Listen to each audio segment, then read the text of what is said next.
This is Houston. Say again, please. Houston, we've had a problem. Hey there folks, and welcome to this Thursday rambling, eh? That took you by surprise. I don't know why. I fancied having a little flagon this evening. I have since Boxing Day. I was fine on Christmas Day. I had a lovely day with my dad, and everything was fine. Woke up on Boxing Day morning, and I just felt, when you've caught something. I just woke up, thought, oh my god, I felt like I had a hangover. It was awful, and I hadn't been drinking at all on Christmas Day, so yeah, I woke up. I just knew there was like a fluey, buggy thing in me, and it's still there. I woke up this morning, and my throat, oh my god, it was like, honestly, like someone was jagging a knife in it every time I was trying to swallow. So that kind of, once I'd had a cup of water and stuff in the morning. A cup of water? Who has a cup of water? Glass of water. I felt much better. The sore throat's kind of gone down. It's always first thing in the morning when you got something like this. I was like, oh my god. But anyway, I thought, well, I feel shit anyway. I might as well have a flagon. I wanted to have a flagon last night actually, but I felt so. I was like, I was like, nah, I'm just gonna sit here and I'm just gonna game. So anyway, I was determined. I had to go out this morning anyway for my weekly head shave. Which looks awesome under here, and don't adjust your cameras again because I am attempting beards for the second time. We're getting there, people. We're getting there.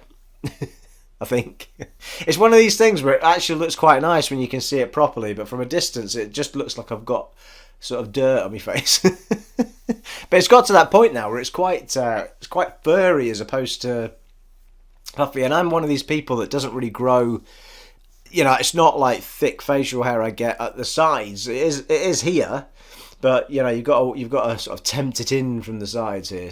But it's coming together. We'll see how we get on with it. I mean, I always reach a phase with it where it's like, that's annoying me now. I need to get rid of it. But this time, I'm the last time when I tried it and I shaved it off, I just immediately was like, oh my god, I feel naked, people, naked. It was like the amount of attachment. That was only after about 5 days, I think. And the amount of attachment I suddenly didn't realise I had to the damn thing. So anyway, I thought I would try. I was waiting until this Christmas break away from work to try it again, so that it just didn't look like I couldn't be arsed shaving going into work, sort of thing, So the very first moment that I stopped having to go to work for the Christmas break, I stopped shaving just to see how I could get on with it. So we've done all right, I think, people. We've done all right for a man that isn't it's not like Rick from Walking Dead or anything, We're getting there. I'm gonna have a sip of this because I feel like it, Cheers, everybody. So, a couple of things to talk about. It's not going to be a long vlog because, I don't think it is, but when I get going, people. But anyway, first things first, I wanted to show off the behind me. There's always, those astute of you would notice that there's little things going on behind me, and I'm kind of adding to them all the time. And I did in a vlog not long past, I showed off a little Yoda and Darth Vader that I got. There's also the Stormtrooper head, and you've got Isaac Clarke and the Necro over in the corner there. And some other things have appeared behind me. Those with amazing machines that can zoom in can tell you what they are already, I'm sure. But we shall drag them off of the windowsill, and I shall show you what they are. And these are little Christmassy gifts that I've had. So we'll finish. We'll have a climax, people. We'll have a big climax. So let's start with it. Well, this was a little gift to myself, and this little fella, there's a little story behind this little fella as it happens. There you go. Dovahkiin, the old Skyrim figure. And he's not quite as awesome as Isaac Clarke. Isaac Clarke's probably about that much bigger, and he's quite an uber little thing, the old Isaac Clarke. And his helm used to light up with the glow, but the battery's gone. I need to figure out how to sort that out. But I saw this online and I was like, oh, I've got to have one of them. But I ordered it from somewhere and it said in stock, and I'd seen it everywhere out of stock, and I was like, excellent, I found somewhere, grabbed two of them, and then realised that they only had one, and it all made it go very messy. Anyway, I had to cancel that one. Ordered it from Amazon, I think, or eBay. I can't remember now, but I ordered it from somewhere. I think it was Amazon, but it came in from... It actually sounded like it had come from America, and it nearly didn't make it in time for Christmas, but it did. I think it was Christmas Eve, actually, when it arrived. But yeah, absolutely awesome. And he's got he's got a pull-out sword here as well, which we can make happen, which you can put in the other hand. But in fact, I thought he actually looked better with it in the sheath, people. Because we always like using that word. It looks better in the sheath with a little dagger in the other hand. The only disappointment was that I would have liked the shield option. And he, even if it was, you could put the shield on his back or something. And there is, there's a little sort of diamond shape there where you could almost have put one. So that was the only thing. But I really love the figure. Absolutely fantastic. I'm not going to be able to stand this up now when I put it back. But yeah, it's absolutely brilliant. I don't think the helm comes off or anything. Might do. It might do, actually. But we'll leave it on. So there you are. Absolutely delighted with that little Skyrim figure. So that was from me to me. And we'll put him back where he was. And love this one.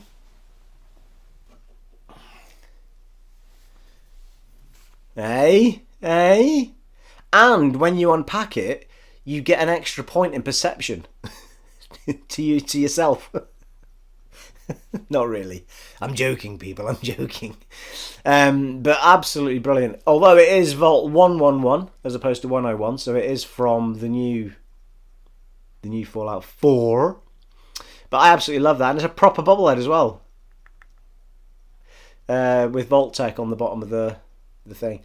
I adore that. That is absolutely fantastic. And that's the sort of thing that I would never have kind of just sort of... Well, I might have got it myself. But to be honest, I had not noticed those anywhere. And got that as a little prezi. Dead chuff with that. Now here's the creme de la creme, people. Are you ready? And those astute of you will already see it glowing in the background. Glowing in the background. Dun dun dun dun dun dun dun dun. It's a Millennium Falcon, people. It's amazing. It's so beautiful. Look at the fucking thing. Oh my god, it's awesome. And the backlight's up and everything. It's fantastic. Now, you push the top button, it plays the Star Wars theme tune. I'm not going to do it because it'll copyright it, people. Because that's the bloody stupidness of music copyright and YouTube. It'll basically say, I've used that music to make people watch this video. And we know it's complete utter bollocks, people. So I can't press the button. However... The only little disappointment with it was that I would have thought it could make just the noise of the spaceship, like, or whatever, But it doesn't do that. That I found, anyway. It has a little USB connector at the side to recharge it, so you don't have to put batteries in it. You turn the light off, there you go. And here's the beauty of it. It's a speaker, people. It's a Bluetooth speaker, and you can work it, so you can basically play your tunes through it from your phone or wherever that's got Bluetooth. There you go. You hear the little Bluetooth signal going on and it lights up. It's absolutely fantastic. I love it. And even if it didn't have any of those features, a proper good little speaker actually, as it happens. But even if it didn't have any of those things on it, just as a model sat there, as it is just... Oh, it's a beautiful thing, people. It's absolutely gorgeous. So I was absolutely made up with that. I mean, brilliant. It's the creme de la creme of what's back there now. But... I would say this. Can anyone see why it's the new Millennium Falcon and not the old Millennium Falcon? Answers on a postcard. I was going to tell you there, actually, but I'm not going to now. So, why is it the new one and not the old one? Star Wars fans will know the answer to this question. I'll give you the whole view of it. There you go. Answers below, people. I'm sure you're all shouting it at the screen already. So there you are. So there's the little treats. We should put that... Do you know what? I'm going to put the light back on, actually, for the rest of the video. I can't remember which way's these... Yeah, that's okay. What you can put just the light on, or you can put it into sort of sync mode. always forget which way round it is, people. So there you are. So I was absolutely delighted with those little gems over Christmas, because I love adding to that little geek collection that I've got. Now, anyone that's been following those sorts of vlogs in the past will know that I've got some really nice I've got a die-cast flame trooper, I've got a die-cast stormtrooper, I've got loads of little miniature ships from the new movies, and it's just that I haven't got anywhere to put them as yet. This little collection kind of grew because these were bits that I already had out somewhere in the old flat, and I just thought I'll put them on the window ledge and they'll be good in the videos, and it just kind of grew from there. The other bits are in the kitchen, but I have shown them off in another video about a year ago, I think, maybe more. So I need to find some way of displaying them and enjoying them properly as a whole unit, as opposed to just these bits behind me. But I love having these little bits behind me when I'm doing the videos. It's great. Anyway, let's move on. So the next bit I wanted to talk about was, it's basically more about, like, I feel like the channel's still growing. I'm really chuffed with everything. But this is really more a conversation about why I play what I do, and hoping that people don't unfollow just because I'm not playing what they thought I was going to play, because at some point I may well do that. And I know that I make promises to go back to Pillars of Eternity. I've made promises to go back to all sorts of other games, like your Fallout 3, which I've done another one of not that long ago. Then, Fallout 4 with the new upgrades on it, and Skyrim with the new Xbox One X upgrades on it, and all this sort of stuff.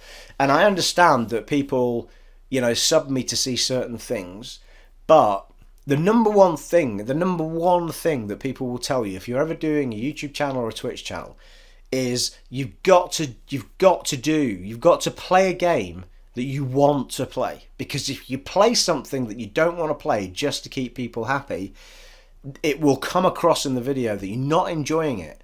And it's true. It's a very hard thing to do.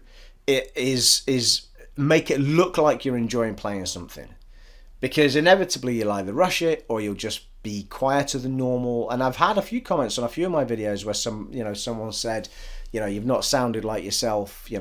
Was everything all right when you did that video? And the chances are it was because I really didn't want to play it that night. I wanted to play something else, but I didn't. So where I am at the moment is, I have found, as you can tell from what I'm posting up, I have found this sort of love for a brand of games that I never in a million years thought that I would love. And I love them and hate them in equal measure, but I just have this thing at the moment where I want to play these Dark Souls games, and even Bloodborne to an extent, and I'm also looking at Neo, because I did the demo on that, and I've been just waiting for the right price, and at the moment it's at 16 quid on PSN, so I'm looking at downloading that as well. I just have something about playing those games at the moment that I really, really I'm drawn into. And you can tell from the videos I'm playing that I'm really engrossed in them, and I'm really enjoying, well, enjoying is probably a strong word, depends at what point in the game. But it's just, they are just drawing me in, and I, honest to God, never thought I would be drawn in by these RPGs. I mean, they're so difficult, they're so frustrating at times, but they test you as a gamer. They test your resolve. They give you a purpose to play them. There are little things I would change in them if I was the person developing them, because I think you could make them hard without making them annoying.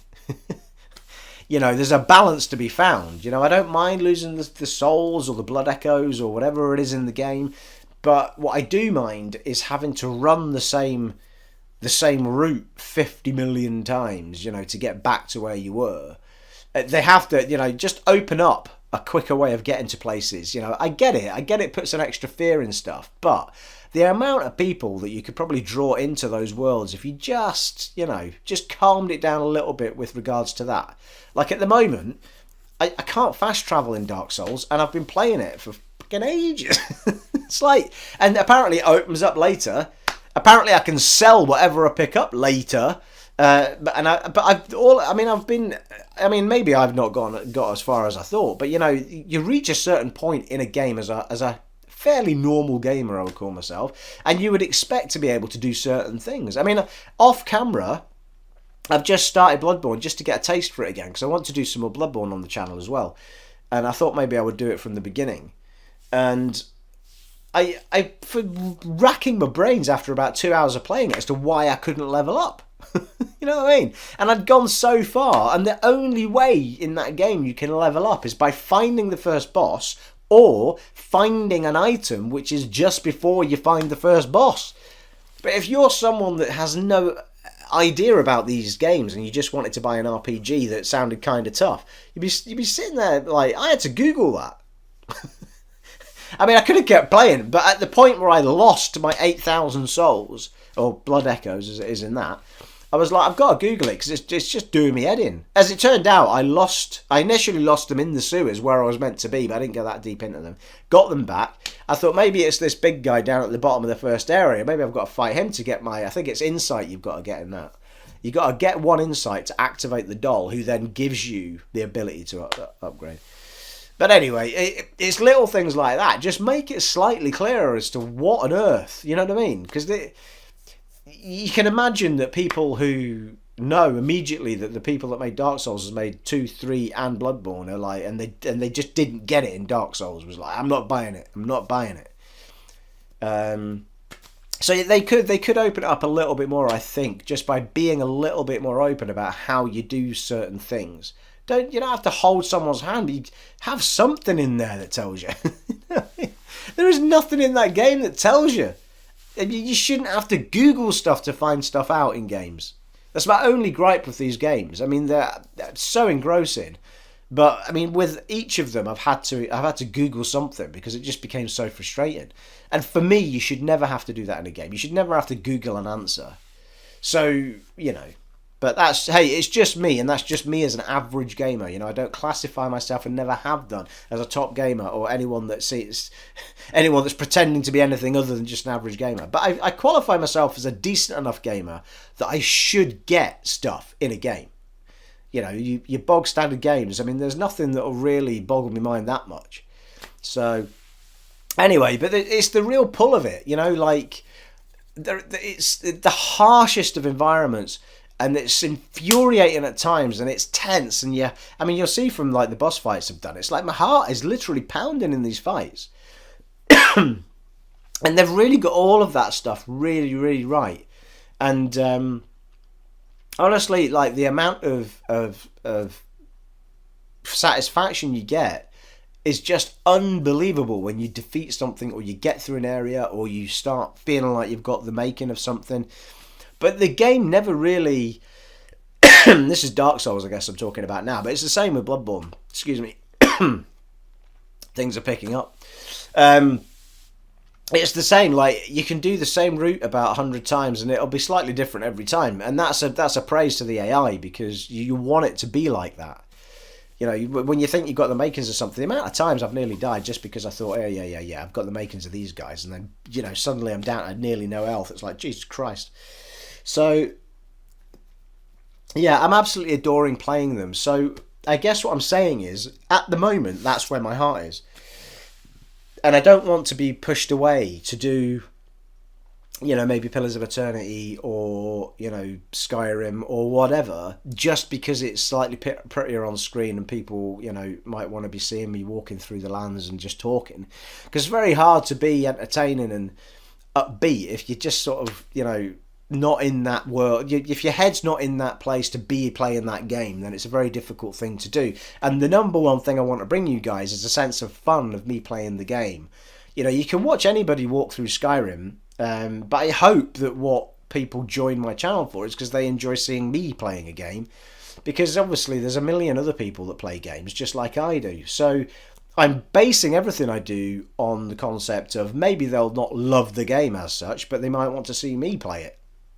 Or maybe they'd never have thought of doing Dark Souls, but if they see someone as average as me making their way through it, maybe they'll start realising that actually this is something they can do. And all these sorts of things as well.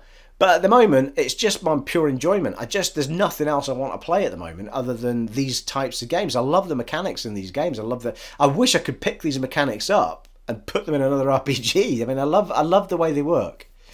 So I don't want people like I do get the impression I have lost some. I mean, we are still gaining subs as it happens overall, but I do get the feeling that we've lost some subs because I haven't brought any more Pillars of Eternity or any more of other things. So, which is kind of sad because I will at some point get back to some of these things. It might not be all of them, and I know I promised to get back to Pillars of Eternity and other things, but I make these promises, but it's always about time and enjoyment and what fits and what people want to see.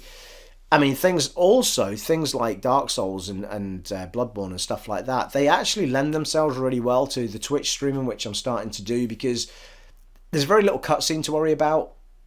Even with boss fights, you just walk in and bang, off you go. Only boss fights really have music going on, so you can put underlying music in. If you watch the 2 streams that I've done, I've had music playing in the back. Sorry, one stream because the other one's lost. But the one stream, I did 2 streams, and I basically had music playing in the background, which played through. I just did it through the mic, so it was picked up. So it was light background music while I played, me on camera, and so on. So they kind of lend themselves to that environment as well. It was, even though it's a tense game, it actually brought a lot of relaxation to playing it and having a laugh with people while I did it. So there's just a whole group of reasons as to why it's a lot of Bloodborne, a lot of Dark Souls that I'm posting up. But I will be putting up some Bloodborne soon. I've still got Dark Souls 2 and 3 to have a look at as well. I've done a lot of Dark Souls 3 off camera, so, you know, it's something I'll start again on camera at some point. Don't want to be digging into Dark Souls 2 and 3 until I've kind of done with Dark Souls 1. You know, I'd like to have done them in some form of order.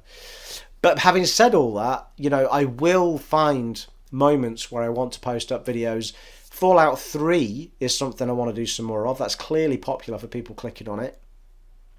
It's interesting though, because it's hard for me to gauge sometimes what people are enjoying seeing, because if I put Fallout 3 on, it gets like 170 views but only 4 likes. Whereas if I put Bloodborne up, it gets 60 to 80 views but it gets, you know, 8 to 10 likes. So it's like, well, you know, clearly there's a more positive thumbs up moment for that.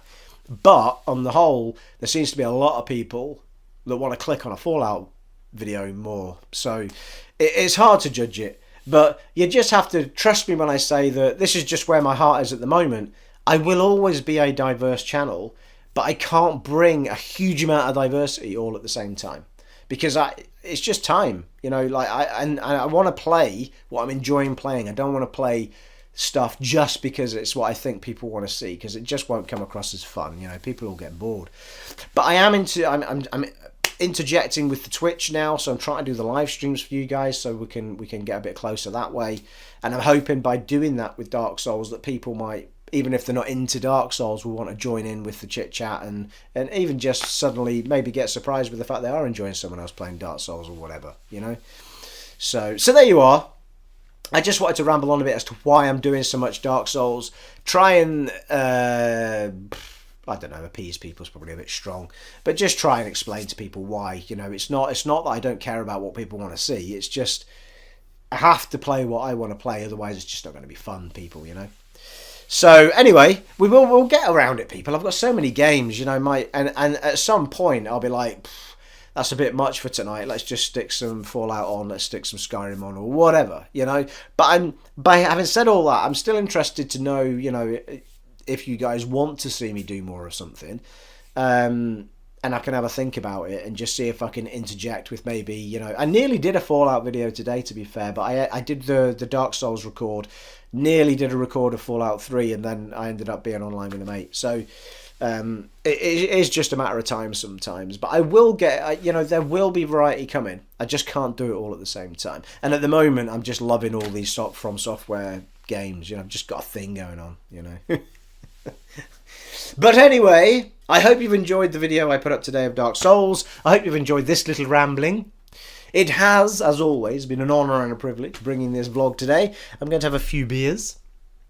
I did ponder about doing a live stream tonight, but I don't think it'll happen just because I'm feeling a bit rough still. But I will be doing a live stream sooner rather than later, because I've really enjoyed doing the 2 live streams that I've done on Twitch. I found it really good, really positive. I've loved the positivity that's come back from you guys. So I will be getting back to that. So it won't be too long before you see me, and I shall see you guys soon. Take it easy.